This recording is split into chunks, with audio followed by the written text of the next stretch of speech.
شاید کوئی آنکھ کا دھوکہ نہ ہو گیا ہو، بھول نہ گئے، کہا کہ نہیں مجھے یاد ہے آپ نے مجھے پکڑائے تھے، یا آپ کی امانت اپنے پاس رکھیں۔ بڑے حیران، اب گھر واپس آئے، رات ہوئی، مقدر جاگے، حضور کا دیدار نصیب ہوا، حضور کا دیدار نصیب ہوا۔ کہا یا رسول اللہ یہ کیا ماجرا ہے، یہ کیا ماجرا ہے؟ تو کہا کہ تو نے میری امتی کی مدد کی،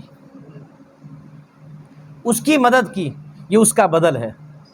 اور پھر ایک اور لطیف بات، اسی ولی کامل نے، یہ بھی اس واقعے میں یہ بات آتی ہے، وہ وہاں پر آرام کر رہا تھا طواف کعبہ کے بعد، جب یہ حج ہو گیا، اونگ لگی ہوئی تھی، خواب میں دیکھ رہا ہے، اس نے فرشتوں کو دیکھا آپس میں باتیں کر رہے ہیں، کتنے لوگ آئے حج کرنے، اتنے لوگ آئے، کن کا قبول ہوا؟ کسی کا قبول نہیں ہوا۔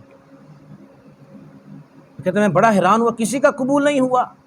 پھر وہ کہنے لگے ہاں ایک بندے کی وجہ سے سب کا اللہ نے قبول کر لیا ہے، اور